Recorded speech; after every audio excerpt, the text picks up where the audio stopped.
جو لوگ اللہ پر ایمان لائیں، کہیں کہ ہمارا رب اللہ ہے، پھر اس پر جم جائیں، ان پر فرشتوں کا نزول ہوتا ہے، نہ کوئی غم کرو نہ خوف، خوشیاں مناؤ جنت کی جس کا تم سے وعدہ کیا گیا تھا۔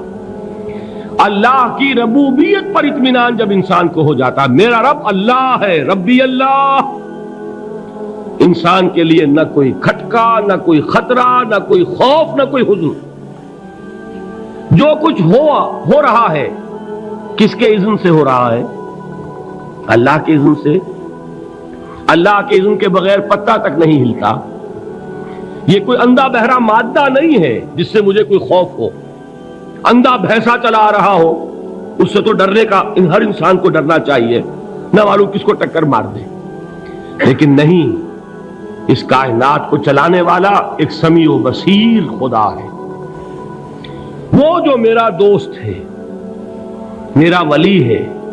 اللہ ولی الذین آمنوا یخرجہم من الظلمات الی النور۔ اللہ اہل ایمان کا ولی ہے، ساتھی ہے، پشت پناہ ہے، مددگار ہے، حمایتی ہے۔ بتائیے جسے یقین ہو جائے کہ اللہ میرا مددگار، اللہ میرا محافظ، اللہ میرا پشت پناہ، اللہ میرا حمایتی، اس کے لیے کوئی خوف ہوگا؟ اس سے کوئی ڈر ہوگا؟ میں مثال دیا کرتا ہوں ایک بہت سادہ، پنجاب کے دیہات کی۔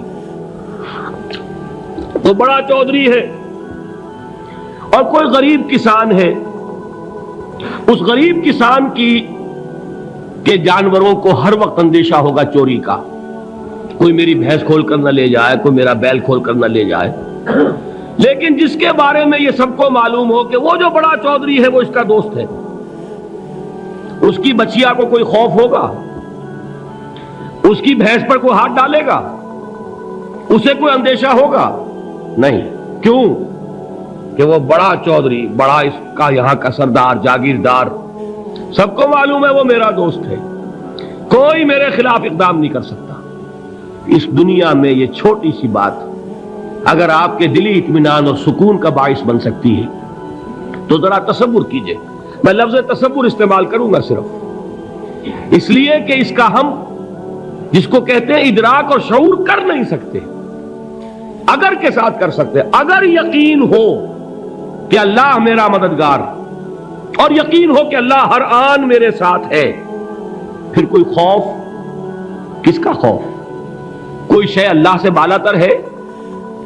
کوئی قوت اس سے زیادہ طاقتور ہے؟ کوئی اس کے ارادے کو بدلنے والا ہے؟ کوئی اس کی مشیت کے آڑے آنے والا ہے؟ یہی بات ہے جو حضور نے فرمائی، یہ ایمان کا حاصل ہے لب لباب، کہ دیکھو اچھی طرح اس بات کو ذہن نشین کر لو، اگر تمام انسان مل کر تمہیں کوئی نقصان پہنچانا چاہے نہیں پہنچا سکتے، مگر جو کچھ اللہ نے لکھ دیا ہو، اور تمام انسان مل کر تمہیں کوئی نفع پہنچانا چاہیں نہیں پہنچا سکتے، مگر وہ شے جو اللہ نے طے کر دی۔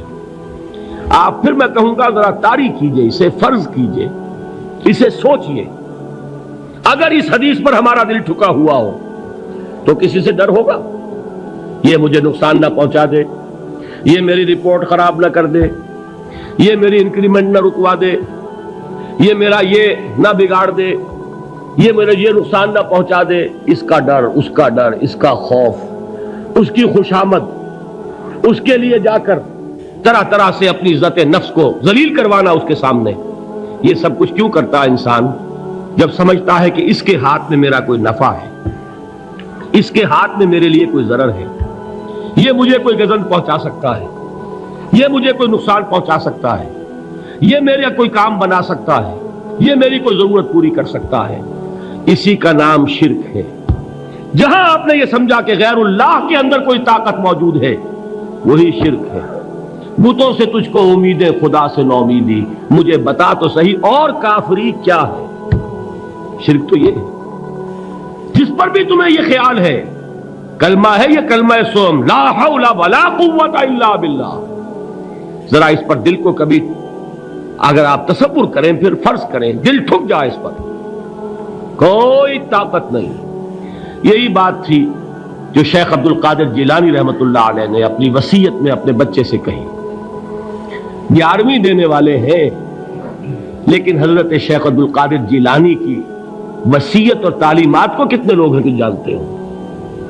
یہ جن مقامات تک پہنچے ہیں وہ کس چیز کی بدولت پہنچے؟ انہوں نے جو پیغام دیا وہ کیا تھا؟ اے میرے بچے، جس طریقے سے قرآن مجید میں حضرت لقمان کی نصیحتیں جو ہے نقل کر دی گئی ہیں، میں یہ عرض کروں گا بالفرض اگر قرآن حضرت عبد القادر جیلانی کے بعد نازل ہوا ہوتا تو شیخ عبد القادر کی یہ نصیحتیں بھی قرآن میں درج ہوتی. اتنی اونچی نصیحتیں ہیں. اے میرے بچے، اس حقیقت کو ذہن نشین کر لے، لا فاعل فی الحقیقت ولا مؤثر الا اللہ. اس کائنات میں نہ کوئی فاعل حقیقی ہے نہ مؤثر حقیقی ہے سوائے اللہ کے. کسی شے میں کوئی تاثیر نہیں اگر اللہ نہ چاہے. آگ جلا نہیں سکتی اگر اللہ نہ چاہے. پانی ڈبو نہیں سکتا اگر اللہ نہ چاہے. زہر ہلاک نہیں کر سکتا اگر اللہ نہ چاہے. کوئی چیز فائدہ نہیں پہنچا سکتی اگر اللہ نہ چاہے. تو در در پہ کیوں سر جھکاتے ہو؟ در در پر کیوں جبیں سائی کرتے ہو؟ سب کے سامنے کیوں ہاتھ پھیلاتے ہو؟ ایک اللہ سے مانگو. ایک اللہ کے سامنے زمین پر اپنی جبین رکھو. لا فاعل فی الحقیقت ولا مؤثر الا اللہ. نظر آتا ہے ہمیں کہ پانی پیاس بجھا دیتا ہے. پیاس بجھانے کی صلاحیت پانی میں نہیں ہے، اللہ کے اذن سے. کھانا بھوک مٹا دیتا ہے. بھوک مٹانے کی صلاحیت کھانے میں نہیں ہے، اذن رب میں ہے. دیکھیے یہی یقین تھا. حضرت موسیٰ علیہ السلام کا واقعہ یاد کیجئے. سامنے سمندر آ گیا ہے. قوم دیکھتی ہے پیچھے کہ گرد و غبار کا طوفان ہے. معلوم ہوا کہ فرعون اپنے لشکر سمیت آ گیا ہے. لشکر جب چلتا تھا تیز رفتاری کے ساتھ تو گرد و غبار کا جو طوفان اٹھتا تھا اس کا تصور کیجیے. اور لمحہ بلمحہ وہ قریب آ رہا ہے. پوری قوم نے کیا کہا؟ اے موسیٰ انا لمدرکون، اے موسیٰ ہم کو پکڑے گئے. قرآن مجید نے تو یہاں وہ باتیں نہیں لکھی ہیں، لیکن تورات میں یہ درج ہے کہ بنی اسرائیل جھگڑنے لگے، دست و گریبان ہو گئے موسیٰ کے ساتھ. موسیٰ ہمیں یہاں مروایا لا کر، اس سے تو ہم ہی بہتر تھے.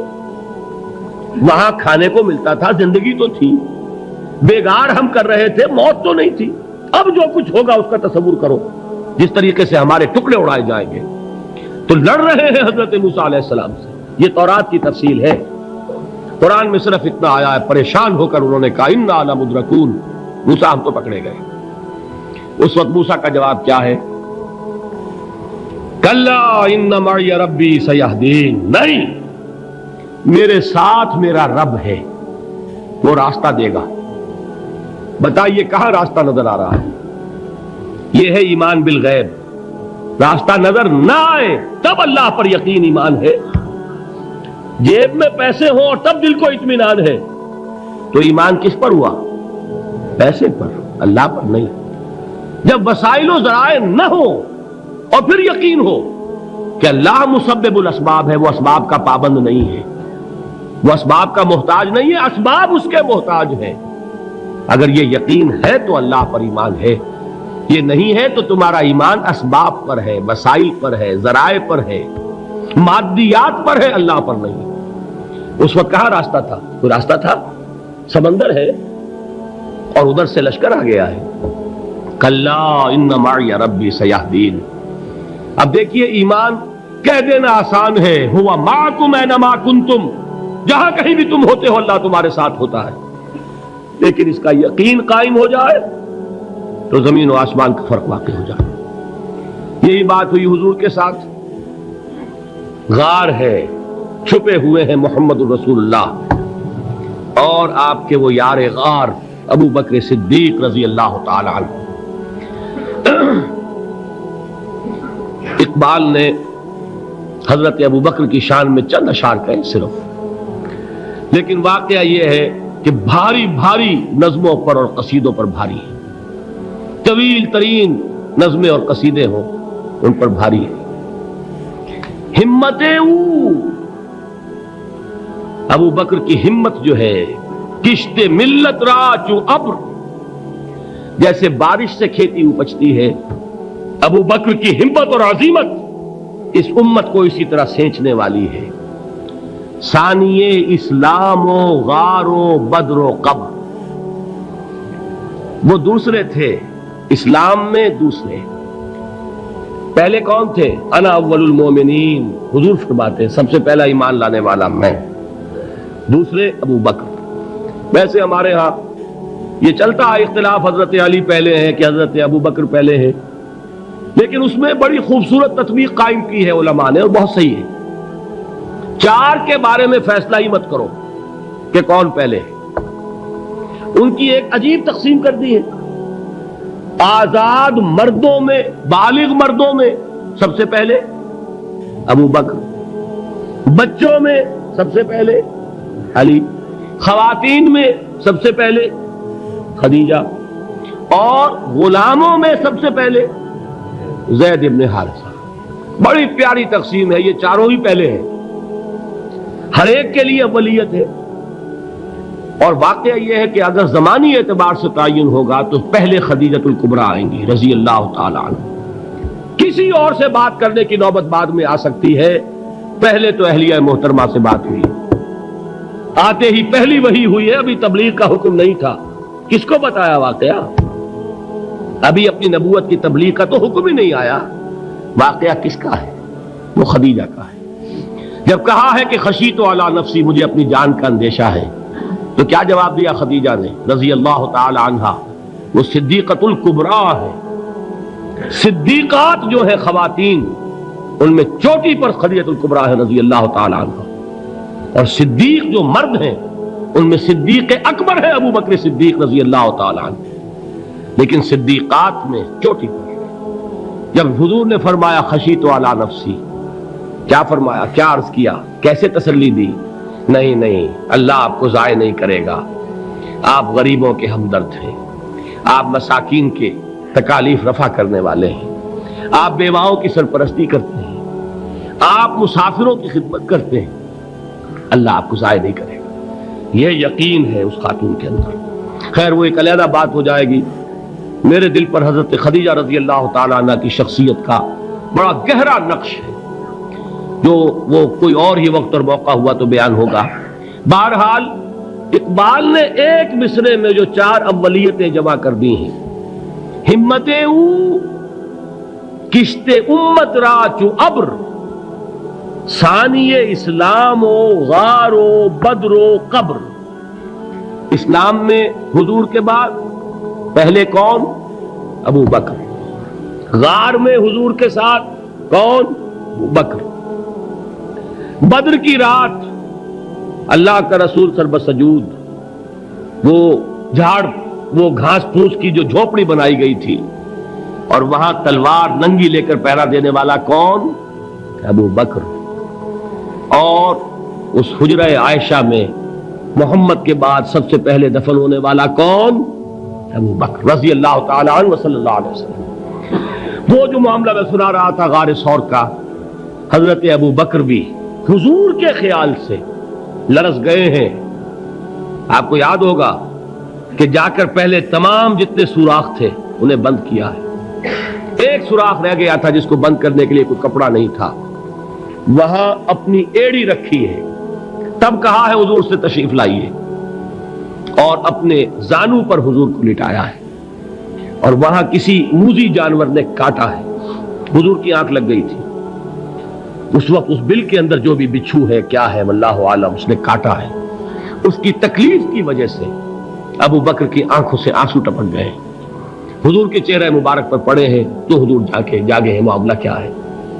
ایڑی نہیں ہٹائی وہاں سے، مبادا وہ جانور وہاں سے نکل کر محمد الرسول اللہ کو کوئی گزن پہنچا دے، ابو بکر کی ایڑی ہے، جس طرح چاہے کھا لے، ختم کر دے، جان نکل جائے تب کوئی آنچ آئے، محمد پر تو آئے، لیکن جیتے جی نہیں۔ وہ ہے ابو بکر۔ حضور کے خیال سے اس وقت حضور نے پھر اپنا لعاب دہن لگایا ہے، اور اس سے پھر آپ کی تکلیف ختم ہوئی۔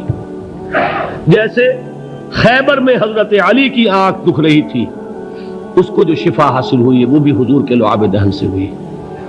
تو بہرحال اس وقت انہوں نے کہا ہے کہ اے نبی یا رسول اللہ، اگر اس وقت ان میں سے کسی نے غیر ارادی طور پر بھی اپنے قدموں کی طرف جھانک لیا تو پکڑے جائیں گے۔ کیا جواب تھا اللہ کے رسول کا؟ لا تحزن ان اللہ معنا، اللہ ہمارے ساتھ ہے، کیوں گھبراتے ہو ابو بکر؟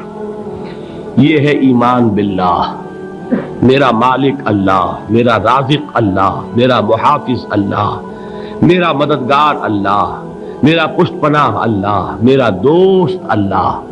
یہ دوستی ہے اللہ کی جو لب لباب ہے، حاصل ہے ایمان کا، اسی کا نام ولایت ہے۔ اولیاء اللہ کے سروں پر سینگ نہیں ہوتے، جس کے دل میں ایمان راسخ ہو چکا ہو وہی اللہ کا ولی ہے، جسے اللہ پر یقین ہو چکا ہے وہی اللہ کا ولی ہے، جسے یقین ہے اللہ میرے ساتھ ہے، میرا مددگار، میرا پشت پناہ، میرا ساتھی، میرا دوست، میرا محبوب، میرا محب۔ اللہ اہل ایمان سے محبت کرتا ہے، واللہ یحب الصادقین، ان اللہ یحب الذین یقاتلون فی سبیلہ صفا کانہم بنیان مرصوص۔ اللہ محبت کرنے والا، اہل ایمان محبوب، اور اہل ایمان محبت کرنے والے اللہ محبوب۔ والذین آمنوا اشد حبا للہ۔ آپ تصور کیجئے جسے یہ رشتہ ایمان یا رشتہ ولایت حاصل ہو جائے، الا ان اولیاء اللہ لا خوف علیہم ولا هم یحزنون، آگاہ ہو جاؤ اللہ کے دوستوں کے لیے نہ کوئی خوف ہے نہ کوئی حزن ہے۔